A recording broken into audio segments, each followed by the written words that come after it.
Ils ont entre 18 et 25 ans. Ils sont à la recherche d'un emploi ou hésitent dans leur choix d'études. Universitaires, primo-arrivants, porteurs d'un handicap ou sous bracelet électronique, ils viennent de tous les horizons. Leur point commun ? Ces jeunes sont bénévoles et engagés dans un service citoyen pour une durée de 6 mois. Maisons de repos, centres pour sans-abri ou encore centres d'hébergement pour migrants, le service citoyen prend tout son sens en cette période de crise Covid-19. Portrait d'Élodie, Mamadou et Philippe. Au Home Saint-Joseph, à Montigny-sur-Sambre, la vie s'est arrêtée depuis le début du confinement. Plus d'activités collectives, plus de visites des familles, plus d'animation. Ici, ce n'est pas tant le Covid-19 qui emporte les résidents. C'est la tristesse. Mais depuis quelques semaines, une lueur d'espoir brille dans les yeux des résidents du rez-de-chaussée.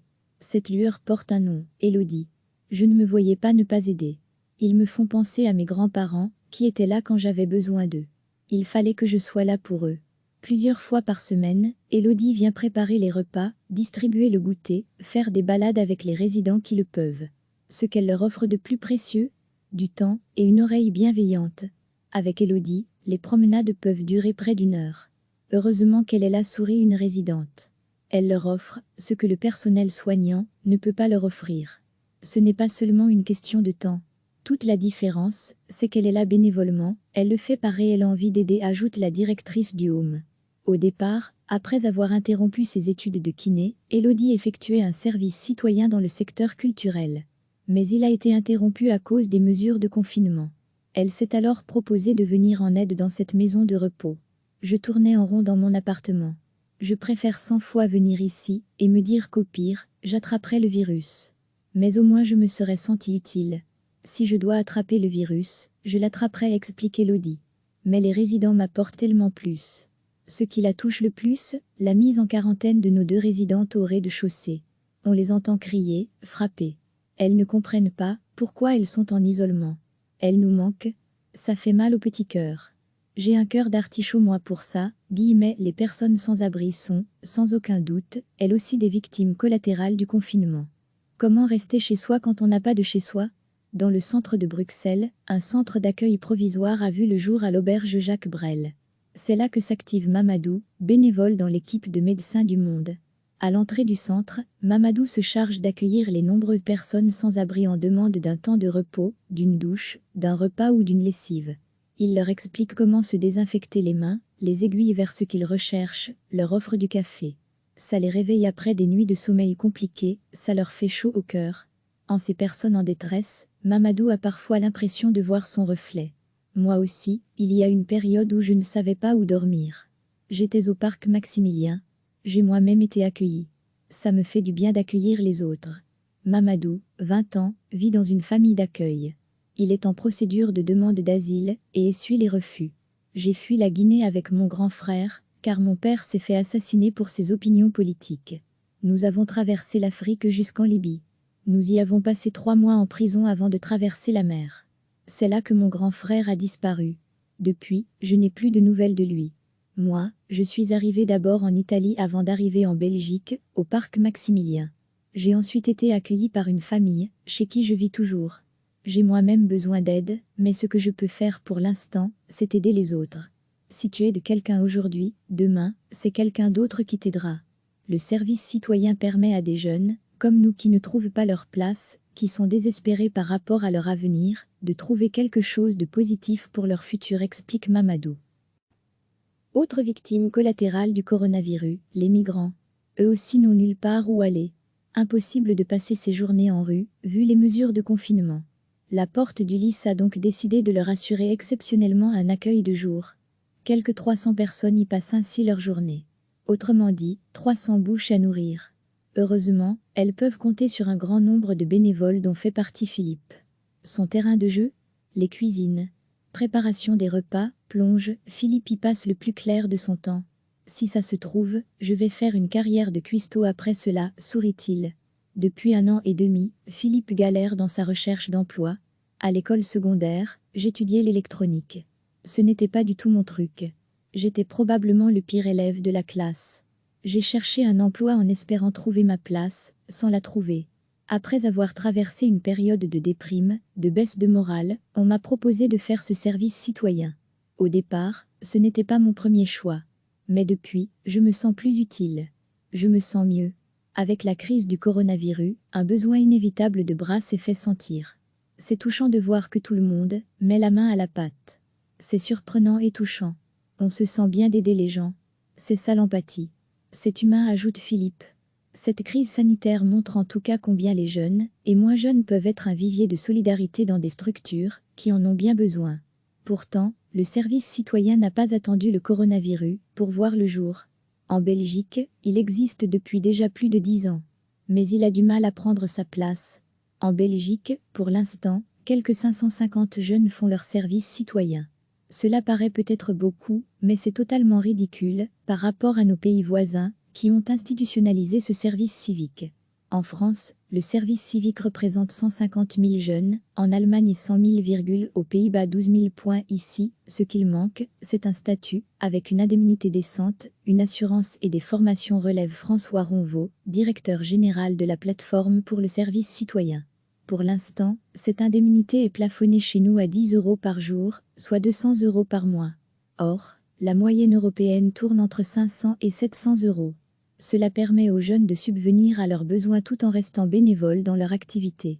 Alors la crise du coronavirus permettra-t-elle une meilleure reconnaissance de ce service? Cela révèle en tout cas combien notre jeunesse a besoin d'un cadre d'engagement citoyen et solidaire. Si on leur offre ce cadre, ils s'y engagent à fond. Cela contribue à leur épanouissement, cela les aide à reprendre confiance en eux et en la société, mais aussi dans le monde institutionnel, car ils se sentent reconnus, explique François Ronvaux. Les institutions que sont les maisons de repos ou les centres d'hébergement pour SDF sont évidemment ravis de pouvoir compter sur le soutien de jeunes bénévoles comme Elodie, Mamadou et Philippe. Ils sont, chacun à leur manière, des héros en ces temps de crise. Recevez chaque matin l'essentiel de l'actualité. Ils ont entre 18 et 25 ans. Ils sont à la recherche d'un emploi ou hésitent dans leur choix d'études. Universitaires, primo-arrivants, porteurs d'un handicap ou sous bracelet électronique, ils viennent de tous les horizons. Leur point commun? Ces jeunes sont bénévoles et engagés dans un service citoyen pour une durée de 6 mois. Maison de repos, centre pour sans-abri ou encore centre d'hébergement pour migrants. Le service citoyen prend tout son sens en cette période de crise Covid-19. Portrait d'Elodie, Mamadou et Philippe. Au Home Saint-Joseph, à Montigny-sur-Sambre, la vie s'est arrêtée depuis le début du confinement. Plus d'activités collectives, plus de visites des familles, plus d'animation. Ici, ce n'est pas tant le Covid-19 qui emporte les résidents. C'est la tristesse. Mais depuis quelques semaines, une lueur d'espoir brille dans les yeux des résidents du rez-de-chaussée. Cette lueur porte un nom, Elodie. Je ne me voyais pas ne pas aider. Ils me font penser à mes grands-parents, qui étaient là quand j'avais besoin d'eux. Il fallait que je sois là pour eux. Plusieurs fois par semaine, Elodie vient préparer les repas, distribuer le goûter, faire des balades avec les résidents qui le peuvent. Ce qu'elle leur offre de plus précieux? Du temps et une oreille bienveillante. Avec Elodie, les promenades peuvent durer près d'1 heure. Heureusement qu'elle est là, sourit une résidente. Elle leur offre ce que le personnel soignant ne peut pas leur offrir. Ce n'est pas seulement une question de temps. Toute la différence, c'est qu'elle est là bénévolement, elle le fait par réelle envie d'aider, ajoute la directrice du Home. Au départ, après avoir interrompu ses études de kiné, Elodie effectuait un service citoyen dans le secteur culturel. Mais il a été interrompu à cause des mesures de confinement. Elle s'est alors proposée de venir en aide dans cette maison de repos. Je tournais en rond dans mon appartement. Je préfère 100 fois venir ici et me dire qu'au pire, j'attraperai le virus. Mais au moins je me serais sentie utile. Si je dois attraper le virus, je l'attraperai, explique Elodie. Mais les résidents m'apportent tellement plus. Ce qui la touche le plus, la mise en quarantaine de nos 2 résidentes au rez-de-chaussée. On les entend crier, frapper. Elles ne comprennent pas pourquoi elles sont en isolement. Elles nous manquent. Ça fait mal au petit cœur. J'ai un cœur d'artichaut moi pour ça, guillemets. Les personnes sans abri sont, sans aucun doute, elles aussi des victimes collatérales du confinement. Comment rester chez soi quand on n'a pas de chez soi? Dans le centre de Bruxelles, un centre d'accueil provisoire a vu le jour à l'auberge Jacques Brel. C'est là que s'active Mamadou, bénévole dans l'équipe de Médecins du Monde. À l'entrée du centre, Mamadou se charge d'accueillir les nombreuses personnes sans abri en demande d'un temps de repos, d'une douche, d'un repas ou d'une lessive. Il leur explique comment se désinfecter les mains, les aiguille vers ce qu'ils recherchent, leur offre du café.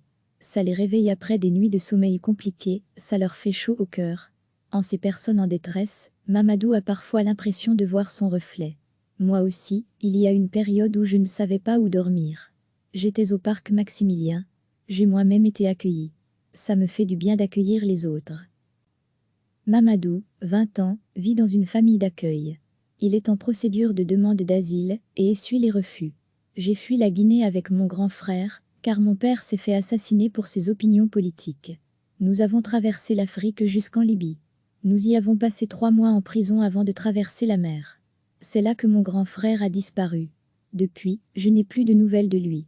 Moi, je suis arrivée d'abord en Italie avant d'arriver en Belgique, au parc Maximilien. J'ai ensuite été accueillie par une famille, chez qui je vis toujours. J'ai moi-même besoin d'aide, mais ce que je peux faire pour l'instant, c'est aider les autres. Si tu aides quelqu'un aujourd'hui, demain, c'est quelqu'un d'autre qui t'aidera. Le service citoyen permet à des jeunes, comme nous qui ne trouvent pas leur place, qui sont désespérés par rapport à leur avenir, de trouver quelque chose de positif pour leur futur, explique Mamadou. Autre victime collatérale du coronavirus, les migrants. Eux aussi n'ont nulle part où aller. Impossible de passer ses journées en rue, vu les mesures de confinement. La porte du Lys a donc décidé de leur assurer exceptionnellement un accueil de jour. Quelques 300 personnes y passent ainsi leur journée. Autrement dit, 300 bouches à nourrir. Heureusement, elles peuvent compter sur un grand nombre de bénévoles dont fait partie Philippe. Son terrain de jeu ? Les cuisines. Préparation des repas, plonge, Philippe y passe le plus clair de son temps. Si ça se trouve, je vais faire une carrière de cuistot après cela, sourit-il. Depuis 1 an et demi, Philippe galère dans sa recherche d'emploi. À l'école secondaire, j'étudiais l'électronique. Ce n'était pas du tout mon truc. J'étais probablement le pire élève de la classe.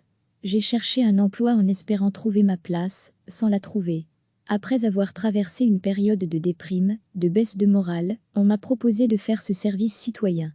Au départ, ce n'était pas mon premier choix. Mais depuis, je me sens plus utile. Je me sens mieux. Avec la crise du coronavirus, un besoin inévitable de bras s'est fait sentir. C'est touchant de voir que tout le monde met la main à la pâte. C'est surprenant et touchant. On se sent bien d'aider les gens. C'est ça l'empathie. C'est humain, ajoute Philippe. Cette crise sanitaire montre en tout cas combien les jeunes et moins jeunes peuvent être un vivier de solidarité dans des structures qui en ont bien besoin. Pourtant, le service citoyen n'a pas attendu le coronavirus pour voir le jour. En Belgique, il existe depuis déjà plus de 10 ans. Mais il a du mal à prendre sa place. En Belgique, pour l'instant, quelques 550 jeunes font leur service citoyen. Cela paraît peut-être beaucoup, mais c'est totalement ridicule par rapport à nos pays voisins qui ont institutionnalisé ce service civique. En France, le service civique représente 150 000 jeunes, en Allemagne 100 000, aux Pays-Bas 12 000 points. Ici, ce qu'il manque, c'est un statut, avec une indemnité décente, une assurance et des formations, relève François Ronvaux, directeur général de la plateforme pour le service citoyen. Pour l'instant, cette indemnité est plafonnée chez nous à 10 € par jour, soit 200 € par mois. Or, la moyenne européenne tourne entre 500 et 700 €. Cela permet aux jeunes de subvenir à leurs besoins tout en restant bénévoles dans leur activité. Alors la crise du coronavirus permettra-t-elle une meilleure reconnaissance de ce service ? Cela révèle en tout cas combien notre jeunesse a besoin d'un cadre d'engagement citoyen et solidaire. Si on leur offre ce cadre, ils s'y engagent à fond. Cela contribue à leur épanouissement, cela les aide à reprendre confiance en eux et en la société, mais aussi dans le monde institutionnel, car ils se sentent reconnus, explique François Ronvaux. Les institutions que sont les maisons de repos ou les centres d'hébergement pour SDF sont évidemment ravis de pouvoir compter sur le soutien de jeunes bénévoles comme Elodie, Mamadou et Philippe. Ils sont, chacun à leur manière, des héros en ces temps de crise. Cliquez sur s'abonner pour recevoir les dernières nouvelles.